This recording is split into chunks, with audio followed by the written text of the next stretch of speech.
আসসালামু আলাইকুম, সবাই কেমন আছেন? আমি ঝিনি ব্লগ স্পেস থেকে নিয়ে এসেছি একটা নতুন রেসিপি। আর এই রেসিপি একবার যে করবেন সবাই কিন্তু চেটেপুটে খাবেন। সবজি দিয়ে কিন্তু আমরা অনেকেই রুই মাছ রান্না করি, কিন্তু এই সবজি দিয়ে রুই মাছ রান্না করে কখনো খেয়েছেন? তবে চলুন দেখে নেই কীভাবে আমি রান্না করছি। সরিষার তেল একটা কড়াইতে দিয়ে, কড়াই বা প্যানে যেটাই হোক দিয়ে মাছগুলোকে, আর আমি এখানে নিয়েছি বড় সাইজের রুই মাছ, আর রুই মাছের অনেকগুলো পিস নিয়েছি, সেগুলোকে খুব ভালো করে এপিট ওপিট করে ভেজে নেব। আর আস্তে ধীরে ভেজে নিচ্ছি আমি রুই মাছগুলোকে। আর রুই মাছ কিন্তু এমনিতেও স্বাদ অনেক বেশি, আর এটাকে যদি যে কোনো তরকারি দিয়ে রান্না করা হয় আরও অনেক মজা হয়।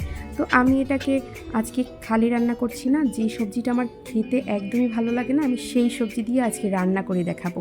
কিভাবে রান্না করলে সেই সবজিকেও আপনি খুব মজা করে খেতে পারবেন।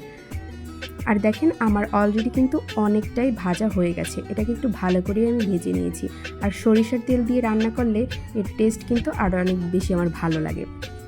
তো আমি এগুলোকে খুব ভালো করে ভেজে উঠিয়ে নিচ্ছি একটা পাত্রে। আর উঠানোর সময় একটু ভেঙে গেছে, কারণ এগুলো একটু কোনা কোনা কাটা ছিল এই জন্য।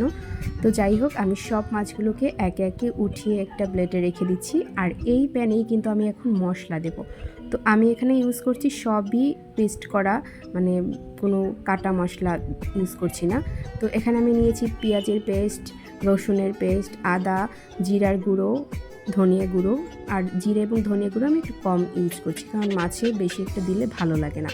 তো আমি এখানে দিয়ে এখানে হলুদ গুঁড়ো দিয়ে নেব, মরিচের গুঁড়ো দিয়ে নেব, এরপর একটু পানি দিয়ে এটাকে খুব ভালো করে কষিয়ে নেব। তো আমি মরিচের গুঁড়ো দেওয়ার পরে পানিটা দিচ্ছি। আর চারদিকে কিন্তু খুব ছেটাছিটি আরম্ভ হয়ে যাবে, কারণ যেহেতু ফ্রিজের মশলা একটু চারদিকে একটু মানে ছড়াবি, এটাই স্বাভাবিক। তো এই জন্য আমি একটু বারবার একটু 2-3 বার পানি দিয়েছিলাম।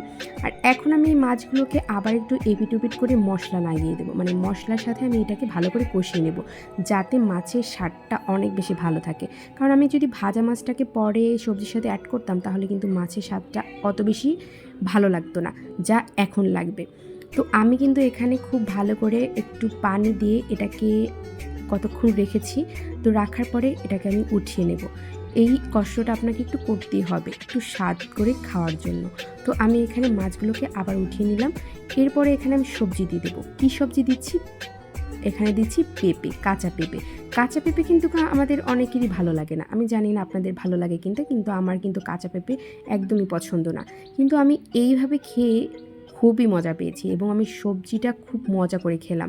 তো এখন আমি এটাকে অনেকক্ষণ ধরে ঢাকনা দিয়ে রেখে কষিয়ে নেব। খুব ভালো করে কষাতে হবে।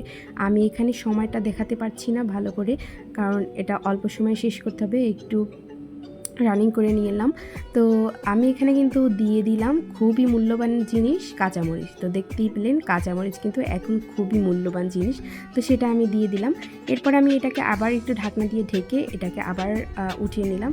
আর এটাকে খুব অনেকক্ষণ ধরে ভালো করে কষাতে হবে, কারণ পেঁপে কিন্তু একটু সেদ্ধ হতে টাইম লাগে। আর এই কষানোটা যদি খুব ভালো করে হয় তাহলে খুব কম সময়ে সেদ্ধ হয়ে যাবে।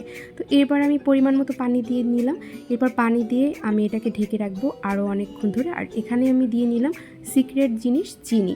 এখানে সামান্য একটু চিনি ইউজ করবেন, যাতে আপনার স্বাদটা বহুগুণ বেড়ে যাবে। তো চিনি দিয়ে আমি অনেকক্ষণ ধরে ঢাকনা দিয়ে এটাকে রেখে দেবো। তো ঢাকনা কতক্ষণ পরে খুলে দেখবো এটার কি অবস্থা, কতটা সেদ্ধ হয়েছে। তো মোটামুটি সেদ্ধ হয়েছে, কিন্তু আরেক কিছুক্ষণ এটাকে জাল করতে হবে। তো আমি আরও কিছুক্ষণ জাল করে নেব।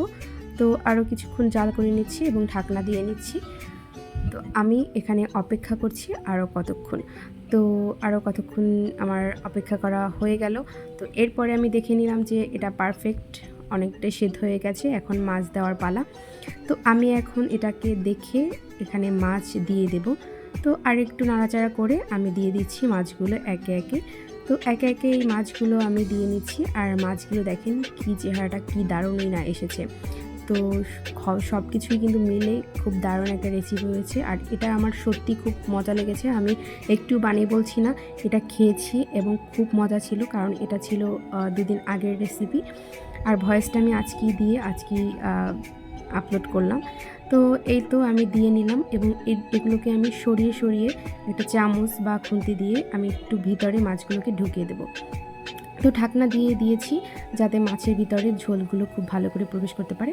এখন মাছ আমি একটা স্প্যাচুলা দিয়ে দেখেন এইগুলোকে ভিতরে একটু নিয়ে নিচ্ছি, যাতে খুব মাছগুলো ভিতরে জুসি জুসি একটা ভাব চলে আসে। তো এটা আমি একটু এভাবে নাড়াচাড়া করে আবার ঢাকনা দিয়ে রেখে দেবো। আর এটা একটু সময়ের ব্যাপার, রান্না তো একটু সময় নিয়ে করতেই হবে, আর যদি হয় মজার রান্না তাহলে কিন্তু একটু সময় নিতে হবে। দেখেন কি সুন্দর একটা চেহারা চলে এসেছে, আর কি টেস্টি ছিল খাবারটা, তো খুবই মজা লেগেছিল। আর দেখেন এই তো আমার একদম রেডি। এখন আমি একটু টেস্ট করে নেব যে এটা লবণে হয়েছে কিনা। আমি সব সময় লবণটা টেস্ট করি না, কিন্তু এই রান্নাটার সময় বাসায় আমার মা ছিল, আর সবার জন্যই আমি একটু টেস্ট করে নিলাম। কিন্তু আমি যখন একা থাকি তখন আমি লবণ কিছুই টেস্ট করি না। তো দেখেন এটা একদম পরিবেশনের পর্যায়ে চলে এসেছে। তো আমি লাস্টের দিকে এই ছবিটা নিয়ে নিলাম। তো আজকের মতো এখানেই বিদায় নিচ্ছি। আল্লাহ হাফেজ।